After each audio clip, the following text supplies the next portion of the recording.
long time after God had created the world and made man and all the animals and birds, he noticed that people were no longer kind to each other and that they didn't obey God anymore. So he was angry. But God did see one man in the world who was kind and good and who obeyed the Lord's word. This man was Noah. So God appeared to Noah, and he let him hear his voice. And the Lord said, "Behold, I will cause it to rain upon the earth 40 days and 40 nights. I will bring a flood the earth to destroy all flesh, and everything that is in the earth shall die." But God told Noah to build an ark and to take 2 of every animal in it with him to keep alive during the storm. And when Noah had heard God's voice, he was grateful, and he set to work right away to build the ark. This was a great boat with many, many rooms in it. When Noah finally finished it, he went out into the fields and woods, for he had to talk to all kinds of animals and birds. He talked to the lion and the wild horses. He talked to the pigs in the barnyard and the elephants in the jungle and the cute little kittens in his own house. Noah talked to all the animals on the face of the earth, even to the doves, cooing in their nests.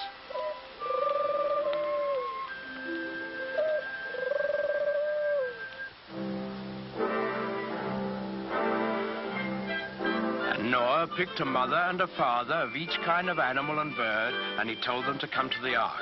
Well, when they were all gathered there, you can imagine what kind of a noisy crowd poor Noah had on his hands.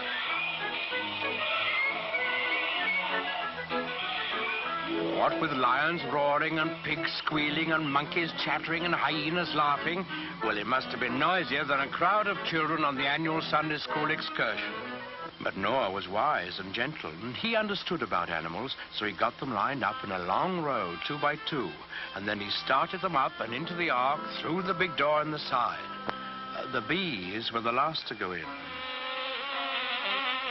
because bees have a stinger in their tails, and no animal wanted to get in line behind them. Noah stored food in the boat, and then saw that his wife and his sons and their wives were safely inside. Then he shut the big door behind him, and he bolted it so that no one could get. Then there was a flash of lightning, and the thunder roared as it never had before. Big black clouds hid the sun so that it was almost as dark as night. And out of those clouds came the greatest rain the world has ever known. It lasted for 40 days and 40 nights, as God had promised Noah. All the land was covered with water, and not a house or a living thing remained anywhere.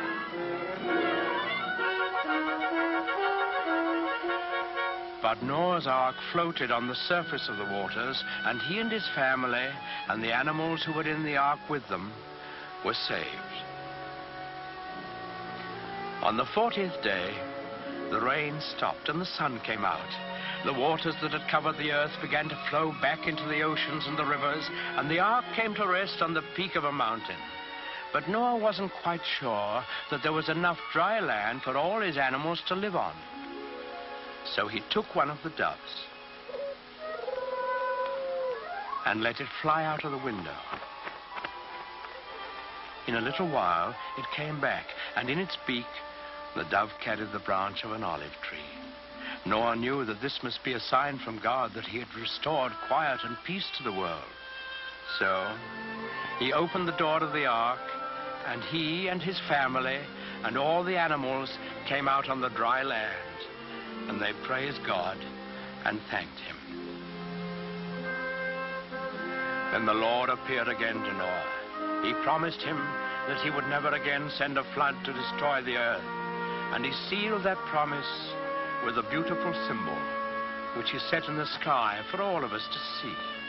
That symbol, the token of God's everlasting faith in man, is the rainbow.